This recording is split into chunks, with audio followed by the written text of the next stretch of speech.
وبرکاتہ۔ سورۃ آل عمران آیت نمبر 176، 77 اور 78۔ احمدہ و اصلی علی رسولہ الکریم، اما بعد فاعوذ باللہ السمیع العلیم من الشیطان الرجیم۔ ولا يحزنك الذين يسارعون في الكفر انهم لن يضروا الله شيئا يريد الله الا يجعل لهم حظا في الاخره ولهم عذاب عظيم۔ ان الذين اشتروا الكفر بالايمان لن يضروا الله شيئا ولهم عذاب اليم۔ ولا يحسبن الذين كفروا انما نملی لہم خیر لانفسہم انما نملی لہم لیزدادوا اثما ولہم عذاب مہین۔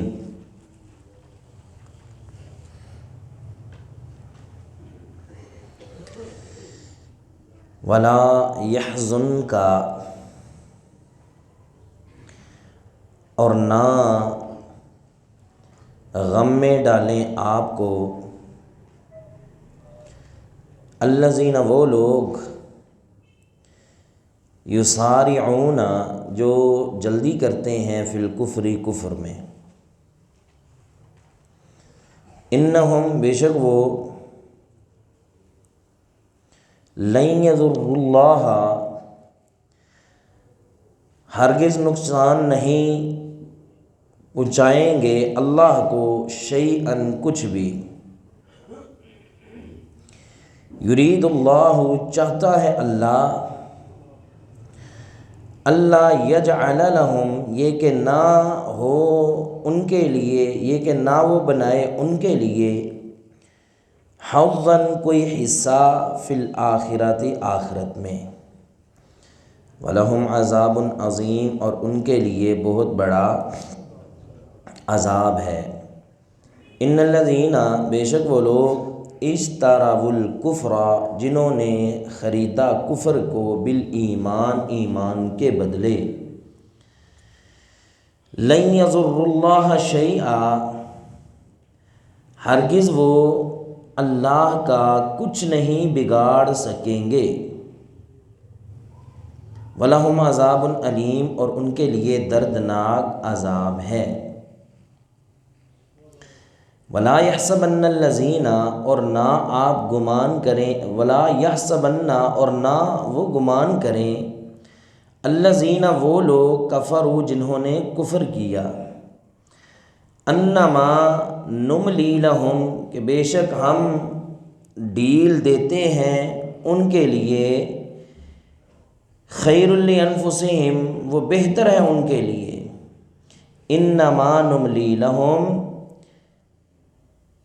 صرف اور صرف ہم ڈیل دیتے ہیں ان کے لیے، لیزدادوا اثما، تاکہ وہ زیادہ ہو جائیں گناہ میں، وَلَهُمْ، اور ان کے لیے، عذاب مہین، رسوا کن عذاب ہے۔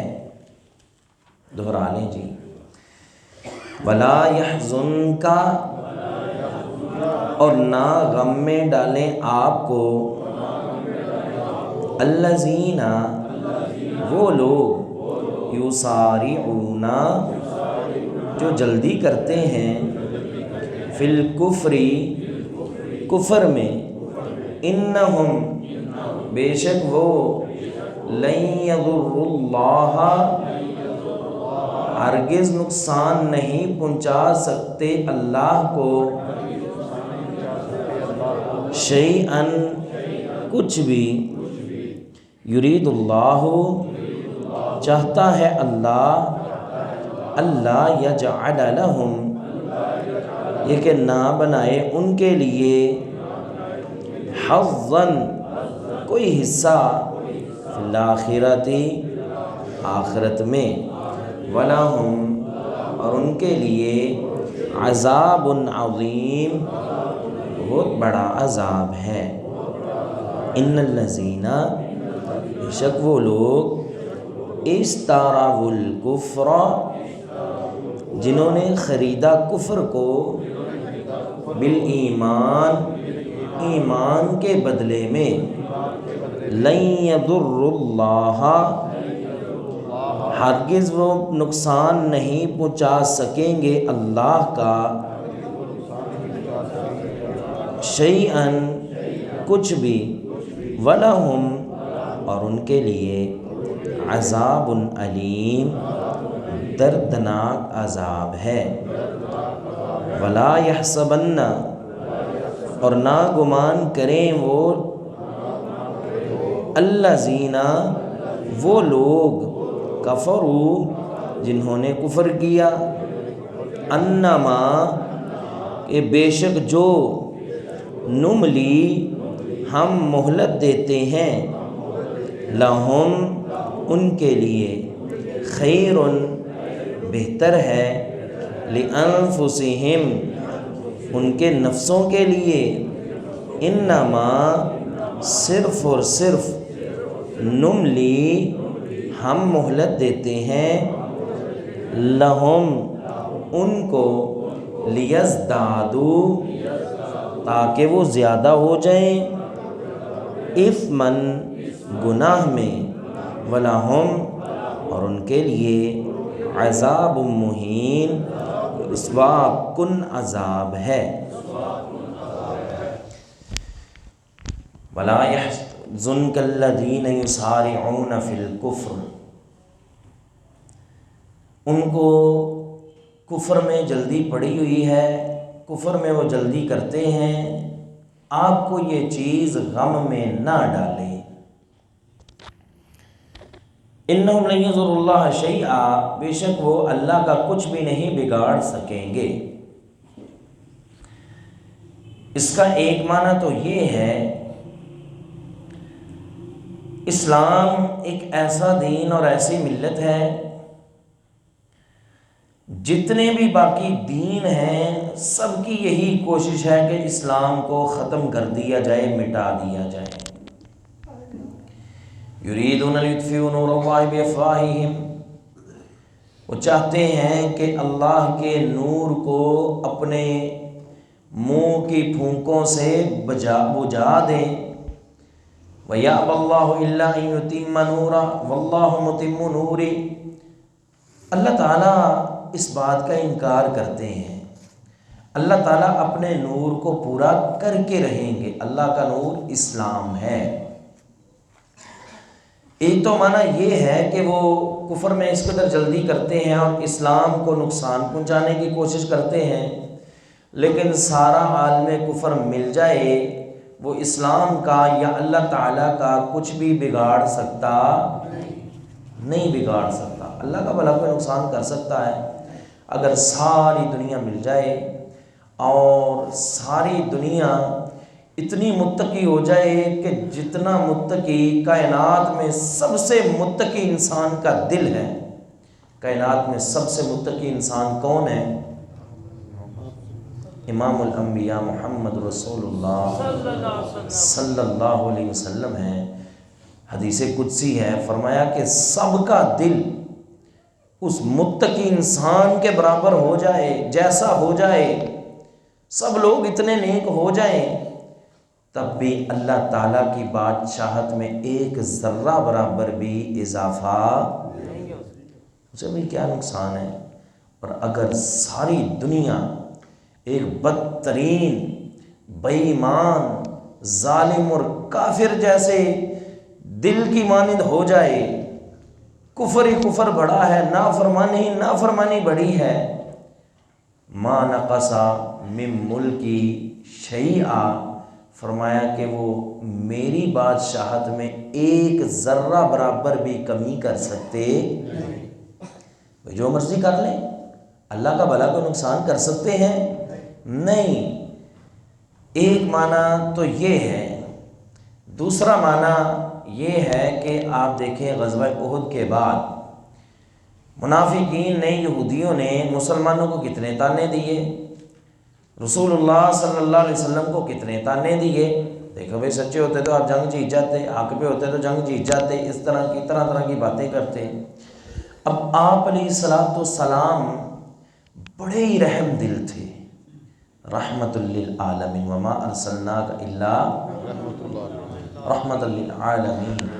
آپ رحمۃ للعالمین تھے، آپ رؤوف الرحیم تھے، مومنوں پہ بڑی شفقت کرنے والے تھے، ہر ایک کے متعلق یہی خواہش رکھتے تھے کہ یہ بندہ جہنم سے بچ جائے، حتیٰ کہ آپ علیہ السلام یہ تڑپ لے کر ایک یہودیوں کے گھر چلے گئے۔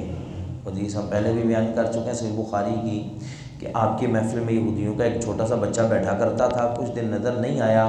آپ علیہ السلام نے پوچھا وہ بچہ کہاں ہے، بتایا گیا کہ وہ بچہ بیمار ہے۔ آپ علیہ السلام ان کے گھر تشریف لے گئے اور جا کے کہا بچے کلمہ پڑھ لے۔ اس نے اپنے باپ کی طرف دیکھا، باپ نے بھی کہا اتے ابوالقاسم، ابوالقاسم علیہ السلام کی اطاعت کر لے۔ ابوالقاسم آپ علیہ السلام کی کنیت ہے، کیا ہے؟ کنیت۔ تو اس نے کہا جی ابوالقاسم جیسے کہتے ہیں ویسے مان لے۔ اس بچے نے کلمہ پڑھا، جو ہی کلمہ پڑھا وہیں پہ روح پرواز کر گئی۔ آپ علیہ السلام اس گھر سے جب اٹھے جانے لگے تو آپ کی زبان پہ ایک جملہ تھا، آپ مسکرا رہے ہیں، چہرہ حشاش بشاش ہے۔ فرمایا الحمدللہ الذی انقذہ بی من النار، تمام تعریفیں اس اللہ کے لیے ہیں جس نے میرے ذریعے اس بچے کو جہنم کی آگ سے محفوظ فرما لیا ہے۔ مطلب یہ ہے کہ آپ کی یہ تڑپ ہوتی تھی، آپ کی یہی خواہش ہوتی تھی کہ کسی طریقے یہ بندہ جہنم سے بچ جائے۔ اور وہ حدیث آپ علیہ السلام نے فرمایا انما انا لکم بمثل الوالد، کہ میں تمہارے لیے ایسے ہوں جیسے ایک باپ ہوتا ہے۔ باپ بھلا یہ چاہتا ہے میرے بچے کو کوئی تکلیف پہنچے؟ بچوں کے مستقبل کی خاطر تو بیچارہ باپ ہر قسم کی تکلیف سہنے کو تیار ہوتا ہے۔ شدت کی گرمی ہوتی ہے، بیچارہ دوپہر کی دھوپ میں نکل کھڑا ہوتا ہے۔ شدت کی سردی ہوتی ہے، بیچارہ آدھی رات کو بھی اپنے بچوں کے لیے نکل کھڑا ہوتا ہے۔ تو نبی علیہ السلام کی تڑپ اس سے بھی کئی گنا زیادہ تھی۔ حدیث میں آتا ہے کہ میری مثال اور تمہاری مثال ایسے ہے جیسے ایک شخص جس نے اندھیرے میں آگ جلائی۔ جب اس نے آگ جلائی، آپ کو پتہ ہے کہ اندھیرے میں اچانک ایک جگہ پہ روشنی ہو تو کیا ہوتا ہے؟ کیڑے اکٹھے ہو جائیں گے، پروانے اکٹھے ہو جائیں گے، وہ مچھر وغیرہ سارے کے سارے وہاں پہ روشنی دیکھ کے جمع ہو جائیں گے۔ اب ان کو تو معلوم نہیں کہ یہ آگ ہے اور جلا کے رکھ دے گی، بلکہ وہ تو صرف روشنی سمجھ رہے ہیں اور اس میں گرنے کی کوشش کر رہے ہیں۔ اور وہ شخص جو ہے ان کو ہاتھ سے پکڑ پکڑ کے پیچھے ہٹانے کی کوشش کر رہا ہے کہ یہ آگ ہے۔ آپ علیہ السلام نے فرمایا انا آخذ بحجزکم عن النار وانتم تقحمون فیہا، اللہ کے بندو جہنم کا علاوہ روشن ہو چکا ہے، جہنم کی آگ جو ہے وہ جل چکی ہے اور تم اس میں گرنے کی کوشش کر رہے ہو، میں تمہاری کمروں سے پکڑ پکڑ کے کھینچ رہا ہوں کہ اللہ کے بندو جہنم سے بچنے کی کوشش کرو۔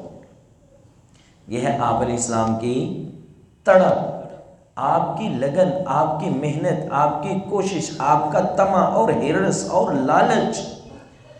اب جب آپ ان لوگوں کو سمجھاتے وہ الٹا آپ کے خلاف سازشیں شروع کر دیتے، آپ ان کو تبلیغ کرتے وہ الٹا آپ سے لڑنا شروع کر دیتے، آپ ان کی خیر خواہی کرتے وہ آپ کی کمر کے پیچھے آپ کے خلاف سازشیں تیار کرتے، کفار کے ساتھ تعاون کرتے، اور جو دوسرے قبیلے آ کے مسلمانوں پہ حملہ کرتے ان کو جاسوسی کر کر کے پوری خبریں اور رپورٹیں پہنچایا کرتے تھے۔ آپ کو بڑا دکھ ہوا، دیکھو میں ان کے ساتھ اتنا بھلا کر رہا ہوں، اتنی خیر خواہی کر رہا ہوں، لیکن یہ پھر جو ہے کفر میں بڑھتے ہی جا رہے ہیں۔ اللہ تعالیٰ نے یہ آیت آپ علیہ السلام کی تسلی کے لیے نازل فرمائی، فرمایا وَلَا يَحْزُنكَ الَّذِينَ يُسَارِعُونَ فِي الْكُفْرِ إِنَّهُمْ لَن يَضُرُّوا اللَّهَ شَيْئًا، اے محبوب پیغمبر محمد الرسول اللہ صلی اللہ علیہ وسلم، وہ لوگ کفر میں جلدی کرتے ہیں، یہ چیز آپ کو غمزدہ پریشان نہ کرے۔ کیوں؟ اللہ میں اتنی محنت کرتا ہوں، فرمایا کہ آپ کے ذمے ہے محنت کرنا۔ آپ کے ذمے کیا ہے؟ محنت کرنا، آپ کے ذمے پہنچانا۔ انما انت مذکر لست علیہم بمسیطر، آپ کے ذمے ہے نصیحت، آپ ان پہ داروغے نہیں ہیں۔ یوں سمجھیں آپ کا کام ہے پہنچانا، سمجھانا سمجھانا کس کا کام ہے؟ تو پھر آپ کیوں غمزدہ ہوتے ہیں؟ یہ آپ کو تو اجر پورا مل رہا ہے۔ ہمارے ہاں بھی بعض دفعہ یہ جملہ لوگ بول دیتے ہیں فلاں کو سمجھانے کا تو فائدہ ہی کوئی نہیں، جتنا مرضی سمجھا لو اس کو کون سا اثر ہونا ہے؟ بھئی ہمیں جو اجر مل رہا ہے اس کے اثر ہونے پہ مل رہا ہے کہ پہنچانے پہ مل رہا ہے؟ تو پھر پہنچاتے رہو، کیا تکلیف ہے کسی کو؟ ایک دفعہ پہنچایا نہیں مانا 2 دفعہ پہنچا دو، نہیں مانا 5 دفعہ پہنچاؤ، نہیں مانا 10 دفعہ پہنچاؤ، نہیں مانا 20 دفعہ پہنچاؤ، 50 دفعہ پہنچاؤ۔ اس کا فائدہ کیا ہے؟ جتنی مرتبہ آپ نصیحت کریں گے آپ کا اجر بڑھتا چلا جائے گا، ثواب بڑھتا چلا جائے گا، آپ کی اجر میں کمی نہیں آ رہی۔ کیوں؟ کیونکہ آپ کی ذمہ داری پہنچانا ہے، منانا نہیں ہے۔ منانا کس کی ذمہ داری ہے؟ تو پھر اگلا نہیں مانتا، آپ پھر دکھی، آپ غمزدہ کیوں؟ جی بات کی سمجھ آئی ہے؟ یہ نقطہ پلے باندھ لیں۔ آپ کا کام کیا ہے؟ صرف پہنچانا، نصیحت کرنا۔ ہاں جن پہ آپ کا ہاتھ ڈلتا ہے نا، آسان الفاظ میں جن کے آپ والی ہیں، سرپرست ہیں، ان کو آپ دھکے سے بھی سمجھا سکتے ہیں۔ کیا دلیل ہے؟ آپ علیہ السلام نے فرمایا مرو اولادکم بالصلاۃ وہم ابناء 7 سنین، بچے 7 سال کے ہو جائیں ان کو مسجد میں لاؤ، نماز پڑھو، نماز پڑھنے کا حکم دو۔ وَضْرِبُوهُمْ وَهُمْ أَبْنَاءُ 10 سنین، جب 10 سال کے ہوں ان کو پھینٹی لگاؤ اگر نماز نہیں پڑھتے تو۔ مجھے بات کی سمجھ آئی ہے؟ جو آپ کے ماتحت ہے نا ان کو آپ ڈنڈے سے بھی لا سکتے ہیں مسجد میں، ان پہ آپ سختی بھی کر سکتے ہیں، لیکن جو ماتحت نہیں ہے دوسرے لوگ ہیں ان تک آپ پہنچا تو سکتے ہیں، تبلیغ تو کر سکتے ہیں۔ اور یقین جانے ہماری سختیاں دوسروں پہ ہوتی ہیں، اپنے کو پوچھتے بھی نہیں ہیں۔ ہاں جی بچے بڑے ہو گئے ہیں مانتے ہی نہیں ہیں۔ اور ان حضرت کا حال دیکھ لیں، یہ بہت دیکھنے کو آیا ہے، گھر میں بچے مانتے نہیں ہیں جی، اپنے بچوں کو کہیں مسجد میں آئے نماز پڑھیں، جی وہ میری مانتے نہیں۔ اچھا وہ فلاں کو کہیں جی وہ نماز پڑھ، نہیں وہ میری مانتا نہیں۔ اچھا اب یہی بندہ جب اپنے کسی بھتیجے بانجے کی شادی پہ جائے، چھوٹی سی بات پہ لڑ پڑے گا، کیوں؟ انہوں نے میری فلاں بات ہی نہیں مانی، میں نے کہا تھا زردہ پکاؤ، انہوں نے پکایا ہی نہیں، جاؤ میں بیاہ تے جاندہ ہی نہیں۔ یہ مثال دے رہا ہوں، کیوں جی ایسے ہوتا ہے کہ نہیں؟ فلاں بات اور جی میری مانی نہیں گئی، جاؤ میں نے شادی پہ جانا ہی نہیں۔ اب دیکھیں یہ حضرت دوسرے گھر بائیکاٹ کر رہے ہیں، کس لیے؟ کہ میری بات نہیں مانی گئی۔ جب اپنے گھر کی بات آئی، نہ کوئی بائیکاٹ ہے، نہ کوئی ڈنڈا ہے، نہ کوئی حکم ہے، بس جی وہ مانتے ہی نہیں ہیں۔ یہ سب بہانے ہیں۔ کوشش کریں اپنے بچوں کو نمازی بنائیں، یہی انشاءاللہ کام آئیں گے۔ انہم لن یضروا اللہ شیئا، نہ مان کے یہ اللہ کا کیا بگاڑ لیں گے۔ یرید اللہ اللہ یجعل لهم حظا فی الآخرہ، نہ مانے، اللہ تو چاہتا ہے ان کے لیے آخرت میں کوئی حصہ نہ ہو، اور ان کے لیے کیا ہو؟ وَلَهُمْ عَذَابٌ عَظِيمٌ، ان کے لیے بہت بڑا عذاب ہے۔ عذاب عظیم بہت بڑا عذاب، عذاب علیم درد والا عذاب، اور عذاب مہین رسوا کر دینے والا، ذلیل کر دینے والا عذاب۔ ان الذین اشتروا الکفر، بے شک وہ لوگ جنہوں نے کفر کو خریدا بالایمان، ایمان کے بدلے، لن یضروا اللہ شیئا، ہرگز وہ اللہ کو نقصان نہیں پہنچائیں گے، پہنچا سکیں گے کچھ بھی، اللہ کا وہ کچھ بھی نہیں بگاڑ سکیں گے۔ وَلَهُمْ عَذَابٌ عَلِيمٌ، اور ان کے لیے دردناک عذاب ہے۔ وہ جتنا مرضی کفر کریں اللہ کا وہ کچھ بھی نہیں بگاڑ سکیں گے۔ وَلَا يَحْسَبَنَّ الَّذِينَ كَفَرُوا، اور کافر لوگ یہ گمان نہ کریں کہ أَنَّمَا نُمْلِي لَهُمْ خَيْرٌ لِأَنفُسِهِمْ، بے شک ہم نے جو ان کو مہلت دی ہوئی ہے یہ ان کے لیے بڑی بہتر ہے۔ إِنَّمَا نُمْلِي لَهُمْ لِيَزْدَادُوا إِثْمًا، ہم نے تو اس لیے مہلت دی ہے تاکہ یہ گناہ میں اور بڑھ جائیں۔ اللہ اکبر۔ گناہ ہر ایک سے ہوتا ہی ہوتا ہے، گناہ ہر ایک سے ہوتا ہی ہوتا ہے۔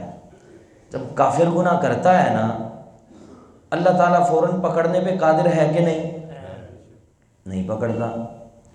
اسی طرح مومن بھی گناہ کرتا ہے کہ نہیں؟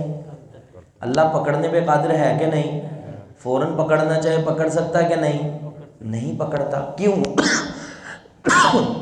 مومن گناہ کرتا ہے نا، اللہ ڈھیل دیتا ہے، مہلت دیتا ہے۔ کس لیے؟ میرا بندہ ہے، ابھی توبہ کر لے گا، ابھی مجھ سے معافی مانگ لے گا، اللہ مہلت دیتا ہے۔ اور کافر جب وہ گناہ کرتا ہے نا، اللہ فوراً، اللہ پہلے نہیں پکڑتا، اللہ کیا کرتے ہیں، اللہ مہلت دیتے ہیں۔ مہلت کیسے؟ بندے کو غرور ہوا، اللہ نے 10 کے بجائے 20 لاکھ دے دیا، بندے کو غرور تھا اولاد پہ، 4 کے بجائے 8 بیٹے دے دیے۔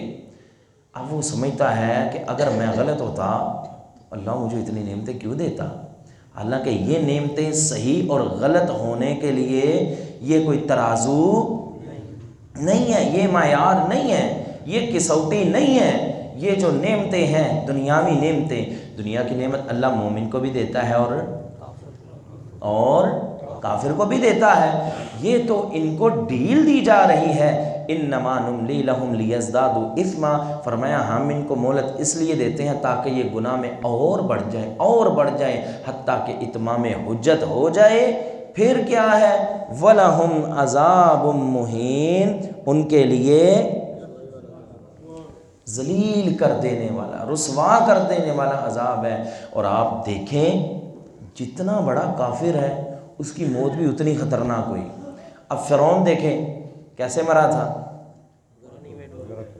پانی میں ڈوب کے مرا۔ کیسے؟ آپ جانتے ہیں جب اسے غوطے لگے اور کیا کہتا ہے، لا الہ الا الذی آمنت بی بنو اسرائیل وانا من المسلمین، میں ایمان لاتا ہوں بنی اسرائیل کے رب پہ، جس کو بنی اسرائیل مانتی ہے میں بھی اسی کو الہ مانتا ہوں، میں مسلمان ہوتا ہوں۔ اللہ کہتے ہیں آل آنا، او ظالمہ اب، وقد عصیت قبل، اس سے پہلے تو نافرمانی کرتا رہا، وکنت من المفسدین، تو فسادی رہا، فالیوم ننجیک ببدنک لتکون لمن خلفک آیہ، آج ہم تیرے جسم کو نجات دیں گے تاکہ جہان والوں کے لیے عبرت کا نشان بنا دیں، نشان عبرت بنا دیں۔ کتنا بڑا کافر تھا، اللہ نے کتنا عرصہ مہلت دیے رکھی، اور دنیا جہان کی نعمتیں اس ظالم کے پاس تھی، لیکن جب اللہ نے اچانک پکڑا کوئی بھی شے اس کے کام آئی۔ ابو جہل دیکھ لیں، اس کا انجام کیا تھا، جو مکے کا چودھری تھا اور بڑا اس کا حکم چلتا تھا، حالت یہ تھی جب مارا گیا نہ کفن نصیب ہوا نہ قبر نصیب ہوئی، حتیٰ کہ یہ جتنے اس کے ساتھ کافر تھے کنویں میں ان کی لاشوں کو پھینک دیا گیا، کتوں اور یہ جانوروں اور چیل کووں کی غذا بنتے رہے ان کے جسم۔ آپ خود اندازہ کریں کہ کتنی خطرناک ان لوگوں کی موت واقع ہوئی، اور ہوئی بھی مسلمانوں کے ہاتھوں، کس قدر ذلت کی موت مرے۔ وَلَهُمْ عَذَابٌ مُّهِينٌ، ان کے لیے ذلیل کر دینے والا عذاب ہے۔ اور یہاں پہ ذلیل ہوتے ہیں ہوں، نہیں ہوتے نہ ہوں، آخرت میں تو ان کے لیے ذلت اور رسوائی ہے ہی ہے۔ وَلَا يَحْزُنْكَ الَّذِينَ يُسَارِعُونَ فِي الْكُفْرِ، آپ کو ان کے کفر میں جلدی جو ہے وہ غمزدہ نہ کرے۔